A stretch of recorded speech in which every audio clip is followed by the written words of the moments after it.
Hello all. इस lecture में हम लोग पढ़ेंगे reflection and refraction of EM waves.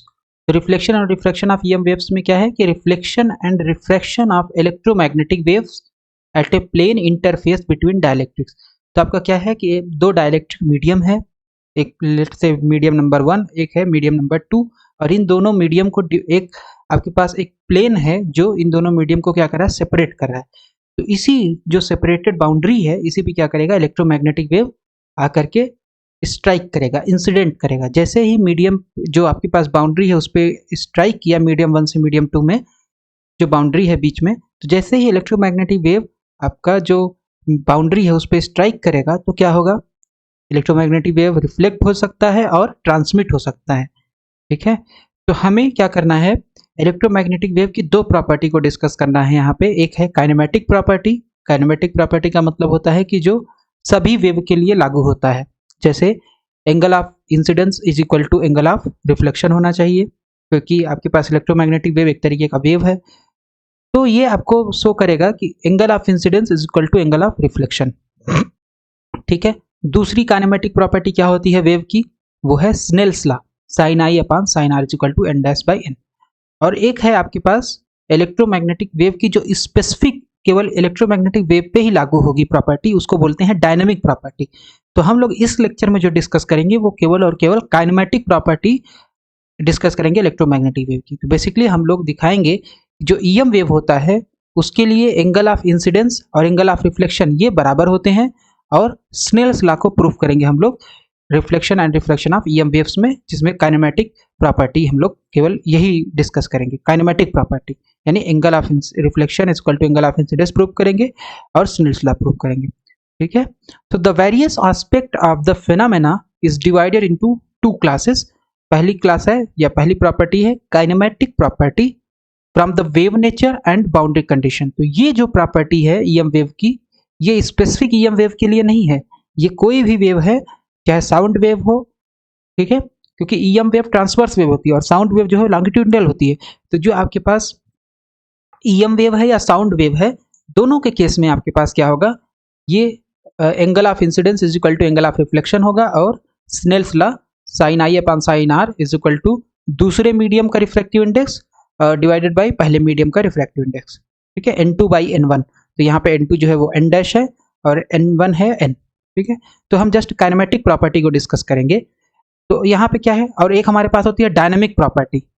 Dynamic property में क्या है, तो डायनेमिक प्रॉपर्टी हम लोग नेक्स्ट लेक्चर्स में डिस्कस करेंगे, स्पेसिफिक होकर के केवल डायनेमिक प्रॉपर्टी को ही डिस्कस करेंगे। तो यहाँ पे थोड़ा सा इंट्रोडक्शन देख लेते हैं कि डायनेमिक प्रॉपर्टी जो होती है वो केवल और केवल specific nature of EM waves है। तो ये प्रॉपर्टी केवल और केवल ईएम वेव शो करेगी, ये प्रॉपर्टी आपका लॉन्गिट्यूडिनल वेव या साउंड वेव शो नहीं करेगी। ठीक है, और इसमें specific nature of EM waves और कैसे इसको निकालेंगे, यूजिंग बाउंड्री कंडीशन। तो इसमें हम लोग क्या क्या करेंगे, जब डायनेमिक प्रॉपर्टी पढ़ेंगे तो वहाँ पर हम लोग पढ़ेंगे intensities of reflected and refracted radiation. जो आपके पास ईएम वेव आके टकराया, जो बाउंड्री है उससे जब टकराता है मीडियम 1 से मीडियम 2 में क्या होगा, ट्रांसमिशन होगा वेव का, और कुछ पार्ट मीडियम 1 में ही रिफ्लेक्ट हो जाएगा।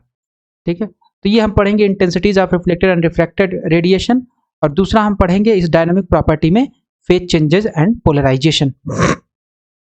ठीक है, तो हम कंसीडर करते हैं यहाँ पे पहली प्रॉपर्टी काइनेमेटिक प्रॉपर्टी, इसको हम बाद में डिस्कस करेंगे। तो काइनेमेटिक प्रॉपर्टी में क्या है कि सपोज आपके पास एक यहाँ पे प्लेन है, ठीक है, ये जो प्लेन दिख रहा है पिंक कलर से, ये प्लेन है। इस प्लेन पे क्या है, ये ग्रीन कलर से जो दिख रहा है, इलेक्ट्रोमैग्नेटिक वेव आया, स्ट्राइक किया इस प्लेन पे। ठीक है, जैसे ही स्ट्राइक करेगा तो इलेक्ट्रोमैग्नेटिक वेव का कुछ पार्ट ट्रांसमिट हो सकता है और कुछ पार्ट रिफ्लेक्ट हो सकता है। तो मान लेते हैं कि इलेक्ट्रोमैग्नेटिक वेव जो है वो इंसिडेंट किया इस प्लेन के नॉर्मल से, यानी ये जो प्लेन है इस प्लेन के नॉर्मल से आई एंगल बनाता है। एंगल ऑफ इंसिडेंस कितना है इस वेव का, आई। एंगल ऑफ रिफ्लेक्शन कितना है, मान लेते हैं आर डैश। और एंगल ऑफ रिफ्रैक्शन, रिफ्रैक्शन कितना है, एंगल ऑफ रिफ्रैक्शन यानी यहाँ से ये जो एंगल बनाएगा आर, कितना बनाएगा, सॉरी ये यहाँ से यानी एन कैप जो है यानी जेड एक्सिस से जो एंगल बनाएगा ये आर बनाएगा, करली आर। ठीक है, तो इस वेव के डायरेक्शन को, सॉरी इस वेव के प्रोपगेशन को डायरेक्शन अगर हमें जानना है तो हम कौन से वेक्टर का यूज करते हैं, के वेक्टर।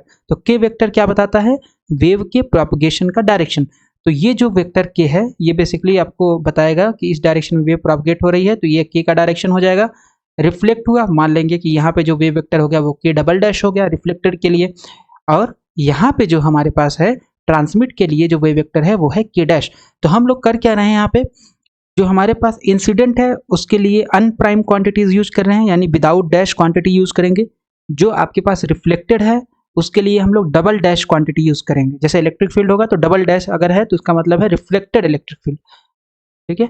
और अगर ट्रांसमिट, ठीक है, यानी दूसरे मीडियम की बात करें, यानी ट्रांसमिट के लिए अगर हम यूज करेंगे तो सिंगल डैश क्वांटिटीज यूज करेंगे। तो ये आ गया आपके पास के, ये आपका वेव वेक्टर है इंसिडेंट वेव का, ये वेव वेक्टर है रिफ्लेक्टेड वेव का, और ये वेव वेक्टर है ट्रांसमिट वेव का।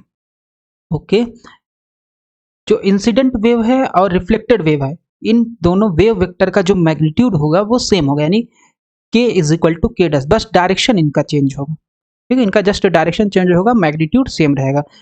ओके, और अगर हम यहाँ पे देखें, यहाँ पे एक पॉइंट ले लें और इस वेव वेक्टर के का, तो वेव वेक्टर के का डायरेक्शन ये हो गया, ठीक है। तो यहाँ से वेव वेक्टर, इसका अगर हम कंपोनेंट रिजॉल्व करें, वर्टिकल कंपोनेंट और हॉरिजॉन्टल कंपोनेंट, सबसे पहले हमें देखना पड़ेगा कि ये एंगल कितना बना रहा है। तो ये वर्टिकल हो गया, वर्टिकल एक्सिस से ग्रीन जो आपका ईएम वेव दिख रहा है ग्रीन कलर से, वो कितना एंगल बना रहा है, वो बना रहा है आई, ठीक है। जब ये आई बना रहा है, ये के है, तो इसका मतलब ये हो जाएगा के कास आई वर्टिकल कंपोनेंट, और ये horizontal component incident wave vector का हो जाएगा के साइन आई। इसी तरीके से यहाँ पे देखें, अगर एक पॉइंट हम ले लें तो यहाँ पे अगर के वेक्टर का डायरेक्शन ये हो गया, यानी ये के हो गया, तो इधर आ जाएगा आपके पास, सबसे पहले ये देखेंगे कि यहाँ वर्टिकल से ये कितना एंगल बना रहा है ग्रीन वाला, तो वर्टिकल से बना रहा है आर डैश, तो ये एंगल हो गया आर डैश, ठीक है।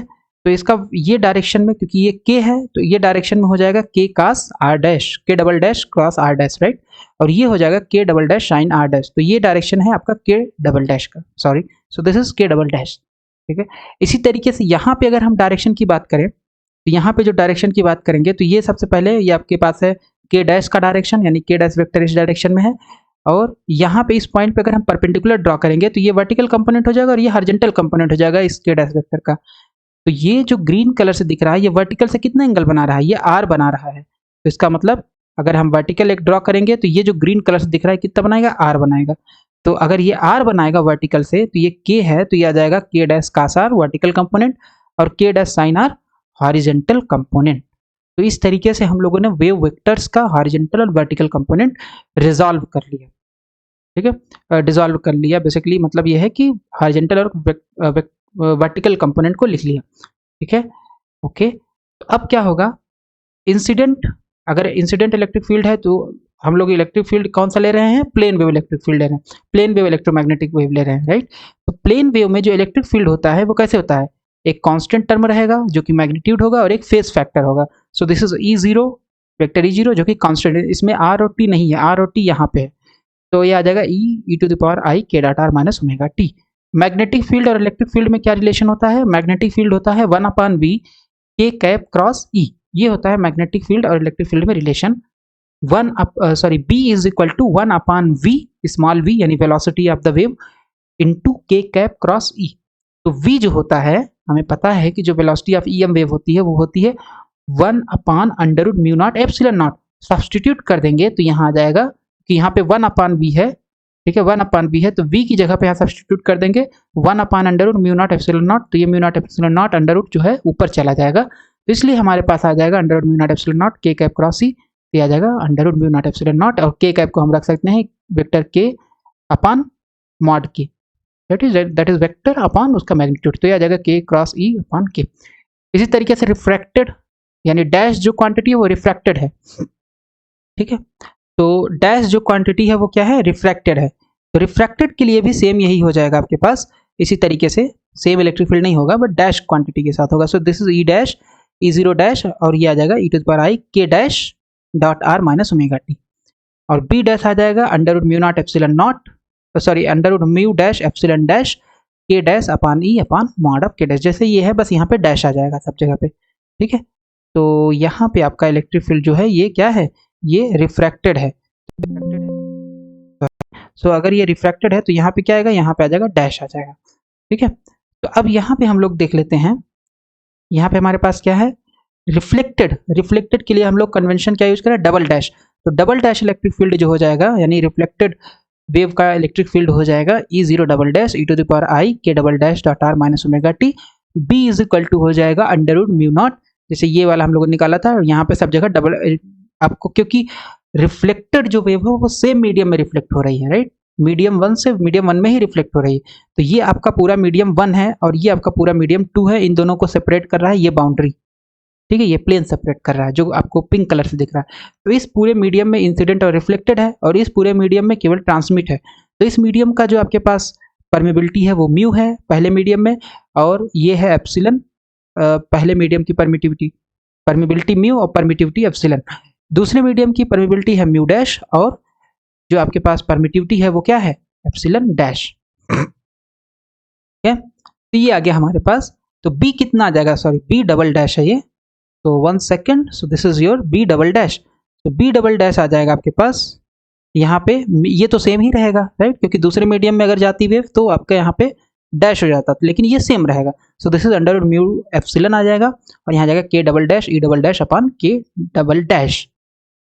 ठीक है, तो ये आ गया आपके पास इलेक्ट्रिक फील्ड और मैग्नेटिक फील्ड, इंसिडेंट का, रिफ्रैक्टेड का और रिफ्लेक्टेड का। ठीक, वेव नंबर यानी जो वेव वेक्टर होता है उसका जो मैग्नीट्यूड होता है उसको वेव नंबर बोलते हैं। तो के जो होगा मॉड ऑफ के डैश बराबर है, यानी रिफ्लेक्टेड और इंसिडेंट वेव वेक्टर का जो मैग्नीट्यूड है वो बराबर है, बस उनका डायरेक्शन चेंज है। तो के और के डबल डैश का मैग्नीट्यूड सेम है और ये आ जाएगा ओमेगा बाई वी, और ओमेगा हो जाएगा अंडर रूट म्यू, और ये वी जो है वो होता है 1 upon under root mu epsilon. ठीक है, तो यहाँ सब्स्टिट्यूट कर देंगे तो आ जाएगा omega under root mu epsilon. ठीक है, तो मॉड के डैश आ गया, मॉड के डैश आ गया ओमेगा बाई बी डैश आ जाएगा, ये ट्रांसमिट का है। रिफ्लेक्टेड का हम लोगों ने निकाल लिया, omega under root mu epsilon आ गया, और ट्रांसमिट का वेव वेक्टर कितना हो जाएगा, ओमेगा बाई वी डैश, क्योंकि फ्रीक्वेंसी चेंज नहीं हो रही है, फ्रीक्वेंसी रिफ्लेक्टेड, इंसिडेंट और ट्रांसमिट तीनों वेव की सेम है। तो यहाँ जाएगा ओमेगा और वी डैश की जगह 1 upon under root mu dash epsilon dash रख देंगे, तो आ जाएगा इतना। The existence of boundary condition at z is equal to 0 which must satisfied at all points on the plane at all times implies that the spatial and time variation of all fields must be the same at z is equal to 0। इसका कहने का मतलब ये है कि आपके पास जितनी भी फील्ड है, यानी इलेक्ट्रिक फील्ड, मैग्नेटिक फील्ड, तो इलेक्ट्रिक फील्ड का भी मान z इज इक्वल टू 0 पे सेम होना चाहिए, रिफ्लेक्टेड का और रिफ्लेक्टेड का, ये रिफ्लेक्टेड का और ये ट्रांसमिट का और ये आपके पास है रिफ्लेक्शन का। ठीक है, तो अगर हम बराबर करेंगे तो वहां पे हमारे पास जो फेज फैक्टर है तो उसमें एक टर्म बच जाएगा के डैश डॉट आर। तो अगर हम के डैश डॉट आर को बराबर कर दें, क्योंकि आपका जो जेड इज इक्वल टू 0 है, इसी पॉइंट पे तीनों वेव मिल रही है। ये जो प्लेन है ये कौन सा प्लेन है, ये आपका है Z is equal to 0 plane, X Y plane है राइट, और इस प्लेन का यूनिट नॉर्मल है एन कैप। तो ये आपके पास एक्स वाई प्लेन है जो कि है z इज इक्वल टू 0। तो इस प्लेन पे ही तीनों वेव मिल रही हैं राइट, तो ये तीनों वेव इस प्लेन पे क्या होनी चाहिए, कंटिन्यूअस होनी चाहिए। तो अगर कंटिन्यूअस है तो पूरे प्लेन पे ये तीनों वेव कहीं पे भी मिल सकती है, हो सकता है यहाँ से इंसिडेंट किया हो, ऐसे जा करके ऐसे गया हो वेव। ठीक है, तो किसी भी पॉइंट पे z इज इक्वल टू 0 पे आपका जो तीनों फील्ड्स हैं ये बराबर होनी चाहिए। तो ये तभी बराबर होंगी जब आपके पास ये कंडीशन सेटिस्फाई होगी, k dot r is equal to के dash dot are Z is equal to 0 पे, जेड इज इक्वल टू 0 पे, और K double dash dot are Z is equal to 0 पे। यानी प्लेन पे जेड इज इक्वल टू 0 क्या बता रहा है, प्लेन बता रहा है, तो जेड इज इक्वल टू 0 पे ये तीनों चीज़ें बराबर होनी चाहिए। तो अगर हम इसको ओपन कर लें तो मान लेते हैं के का जो कंपोनेंट फॉर्म है के एक्स एक्स कैप प्लस के वाई वाई कैप प्लस के जेड जेड कैप होगा। तो जैसे ही जेड इज इक्वल टू 0 रखोगे तो जेड जेड कैप वाला टर्म 0 हो जाएगा। तो डॉट प्रोडक्ट निकालोगे तो आ जाएगा एक्स के एक्स प्लस वाई के वाई प्लस जेड के जेड आएगा, लेकिन जेड इज इक्वल टू 0 है तो जेड वाला टर्म गया। इसी तरीके से के डैश डॉट आर, इसका भी हम लोग कंपोनेंट फॉर्म में लिखेंगे तो के एक्स आई के प्लस के एक्स डैश आई के प्लस के वाई डैश जे कैप प्लस के जेड डैश के कैप। डॉट प्रोडक्ट लोगे तो आ जाएगा एक्स के एक्स डैश वाई के वाई डैश प्लस जेड के जेड डैश, लेकिन जेड बराबर 0 है तो जेड वाला कंपोनेंट गया। इसी तरीके से इसका निकाल लेंगे। ठीक है, तो अब इसमें हम क्या करें, अगर कोफिशिएंट को कंपेयर कर दें, compare the coefficient of X Y Z, जब कंपेयर करेंगे तो क्या होगा, तो यहाँ से एक्स का coefficient K X is equal to K X dash is equal to K X double dash, तो पहला इक्वेशन मिल गया। दूसरा वाई का कोफिशिएंट कंपेयर करेंगे तो K Y is equal to K Y dash is equal to K Y double dash. तो दो equation मिल गए। तो पहले हम लोग इस इक्वेशन को अगर कंसीडर करें K X is equal to K X dash is equal to K X double dash, यानी जो वेव वेक्टर है उनका एक्स डैश, यानी कि ये कौन सा कंपोनेंट होगा, ये आपका हॉरिजॉन्टल कंपोनेंट होगा, राइट। तो जितने भी वेव वेक्टर हैं उसका एक्स के डायरेक्शन में, इस वाले का है के साइन आई और इसका है यानी रिफ्लेक्टेड का है K double dash sine are dash और इसका है के डैश साइन आर, ये सब बराबर हो जाएंगे, राइट। तो आ जाएगा के साइन आई, क्योंकि के एक्स है के साइन आई, के एक्स डैश है के डैश साइन आर और के एक्स डबल डैश है K double dash sine are dash, ठीक है। तो इसमें से अगर हम जस्ट दो ले लें, इसमें से डैश और ये वाला ये के साइन आई, क्योंकि ये तीनों बराबर हैं तो ये तीनों आपस में बराबर, तो इसमें से कोई दो भी चूज कर सकते हैं हम लोग। तो ये इसके बराबर होगा K sine I is equal to के डैश साइन आर, ठीक है। तो अगर ऐसा है तो इसका मतलब हो जाएगा sine I upon sine are is equal to के dash upon K dash upon K dash हम लोगों ने निकाला था, ये कितना होता है ओमेगा बाई वी डैश हो जाएगा। बाय डिफिनीशन के क्या होता है ओमेगा बाई वी, और ये के जो होता है ये कितना होता है ओमेगा बाई बी हो जाएगा। तो अब ये ओमेगा फ्रीक्वेंसी कैंसिल, तो ये आ जाएगा V dash sorry V upon V dash, यानी पहले मीडियम में वेलोसिटी डिवाइडेड बाई दूसरे मीडियम इलेक्ट्रोमैग्नेटिक वेव की वेलोसिटी, ठीक है। तो basically it is v1 by v2 आ गया, ठीक है, v1 बाई v2 आ गया। और अगर रिफ्रैक्टिव इंडेक्स के टर्म में लेंगे तो ये हो जाएगा n डैश अपान n। क्यों n डैश अपान n होगा, क्योंकि v बराबर होता है या n जो रिफ्रैक्टिव इंडेक्स होता है वो होता है c by v, refractive index n is equal to c by v। तो अगर हम n निकालेंगे यहाँ v निकालेंगे यहाँ से तो आ जाएगा c बाई n, ठीक है। तो यहाँ रख देंगे c बाई n और यहाँ आ जाएगा c बाई n डैश, तो n डैश ऊपर चला जाएगा, c कैंसिल हो जाएगा, तो आ जाएगा इतना। सो हमारे पास आ गया sine I upon sine are is equal to n dash by n या n2 बाई n1, ठीक है, n2 बाई n1। तो ये जो होता है इसको क्या बोलते हैं, इसको बोलते हैं स्नेल्स लॉ, ठीक है। ये आपका क्या है स्नेल्स लॉ, हम लोगों ने प्रूफ कर दिया कि इलेक्ट्रोमैग्नेटिक वेव किसको सेटिस्फाई करता है, स्नेल्स लॉ को सेटिस्फाई करता है। दूसरा है हमारे पास यही सेम जो हमारे पास इक्वेशन है, ये इक्वेशन जो है इसमें से अगर हम ये वाला चूज कर ले और ये वाला, यानी k sine I is equal to k double dash sine are dash, अगर इतना बराबर कर दें हम लोग तो क्या हो जाएगा, क्योंकि के और के डैश ये आपका इंसिडेंट का है और ये रिफ्लेक्टेड है, तो इन दोनों का मैग्नीट्यूड सेम है, मतलब ये k is equal to k double dash है, तो आ जाएगा sine I is equal to sine are dash. जब sine I is equal to sine are dash आ गया इसका मतलब i is equal to r dash, इसका मतलब हो गया कि angle of incident is equal to angle of reflection, इसको बोलते हैं क्या परावर्तन का नियम। So angle of incidence is equal to angle of reflection, यह है लॉ ऑफ रिफ्लेक्शन। तो ये हम लोगों ने डिस्कस कर लिया कि अगर इलेक्ट्रोमैग्नेटिक वेव किसी बाउंड्री पे, और वो बाउंड्री क्या है, दो मीडियम को सेपरेट कर रही है, जिसमें से एक मीडियम है 1 दूसरा मीडियम है लेट्स से 2, मीडियम नंबर 2, इस दोनों को सेपरेट कौन कर रहा है, एक बाउंड्री कर रही है। तो हमारे पास वहां पे इलेक्ट्रोमैग्नेटिक वेव जैसे ही रिफ्लेक्ट करेगी, इंसिडेंट होगी सबसे पहले, फिर रिफ्लेक्ट होगा और ट्रांसमिट होगा बाउंड्री पे, तो वहां पे आपके पास स्नेल्स लॉ लागू होगा और लॉ ऑफ रिफ्लेक्शन लागू होगा। और ये जो लॉ है स्नेल्स लॉ और लॉ ऑफ रिफ्लेक्शन, ये किसी भी वेव के लिए ट्रू है, चाहे वो ईएम वेव हो, चाहे वो ट्रांसवर्स वेव हो, चाहे वो लॉन्गिट्यूडनल वेव हो। अब नेक्स्ट लेक्चर में हम लोग पढ़ेंगे dynamic property of EM waves, और वो कब डायनामिक प्रॉपर्टी, जब रिफ्लेक्शन और रिफ्रैक्शन हो रहा हो ईएम वेव्स का।